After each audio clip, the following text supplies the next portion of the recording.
from the audience. Several questions from the audience. I'm Jerome Coleman. I'm the Speaker of the House of Delegates. We have a House here that's very amply attentive to all the things that you've been saying. The panel is very much appreciate that you're here. We have lots of questions. We'd like to start with a question which has to do with an item in the upcoming budget. This question is for Senator Hannon.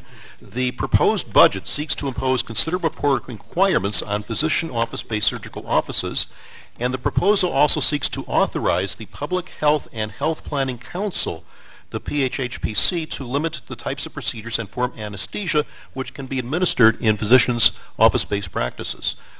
So the first question for Senator Hannon is, what can we do to affect that item in the budget? Basically, we're looking at something which is very much, what's the word I want? It's conflict of interest ridden, because this particular council is hospital-centric, and this hospital-centric council will then have control over what physician offices will be doing. Senator Hannon? Thanks for the easy question. We haven't really gone to the mat and figured out a formal policy on this. The change is to the existing office-based surgery requirements. Those changes were arrived at over a very lengthy course of deliberation, recommendation of basically physicians, someone who is a part of the medical society was head of that. The proposed changes would restrict the length of time a procedure could be done, the length of time that the recovery could be made.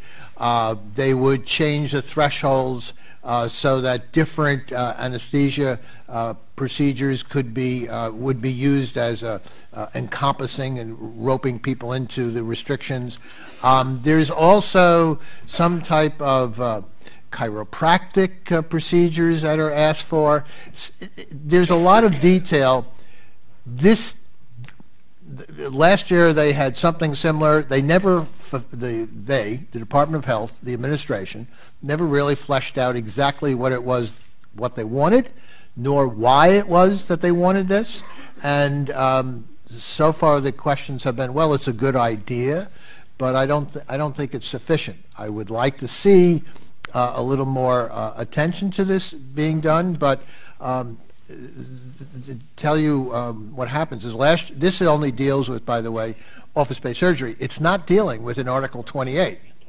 And people say, well, you have to really do something on their proposal because it's office-based surgery. Look what happened to Joan Rivers. Well, Joan Rivers was in an Article 28. It has really nothing to do with this except in the same category of a non-hospital procedure. So we're still trying to grapple with where the correct place is to draw the line in the sand. And I understand your horror at having the Public Health Council do it, but in reality, anything they would adopt would be just written by the lawyers and some of the policymakers in the health department, and then they would debate it. So I'm not so sure we're there yet. I would like to see it a lot more fleshed out. And really, when you think about it, this is a major policy. It has really nothing to do with the budget, and yet it's being stuck in the budget. So I would move it outside the budget and continue the discussions. But I want to comment a little on the office-based anesthesia question. You know, there was a time when there were things that could be safely done in a physician office, and there were other things that clearly you wouldn't do unless you were in a hospital. Obviously, over the last decades, more and more of things that we always assumed you could only do in a hospital are increasingly being done in physician offices.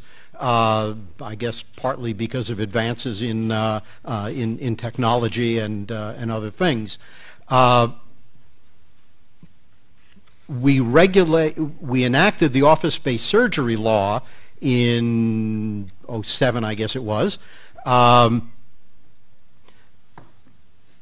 because there were serious concerns about safety, etc., in office-based surgery, and the model we adopted, I think, was a pretty sensible one, in which the state would not be doing the bulk of the regulating, but the state would be requiring that an office-based surgery practice be appropriately accredited by one of the various accrediting organizations.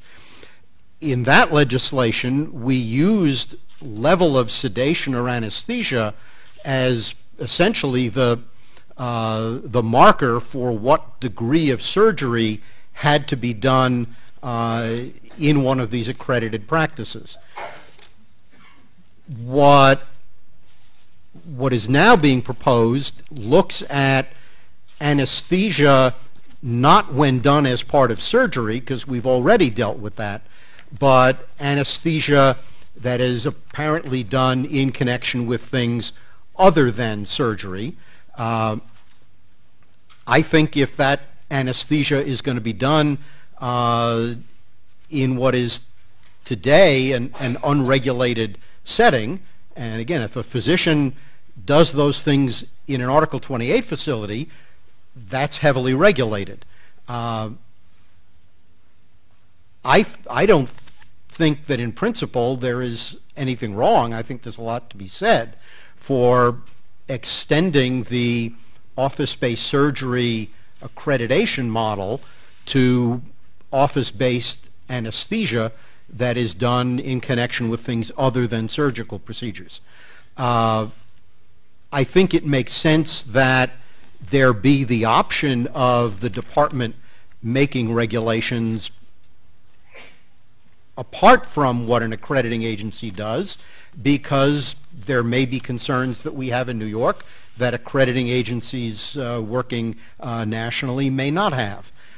So I think those elements can certainly be looked at in terms of refining, but I think the principle to me makes sense. The principle of moving almost anything that isn't nailed down into budget legislation, that's a problem, and I think we all share that that concern, and it may well be that this issue, like some others, will end up being done on a non-budget basis.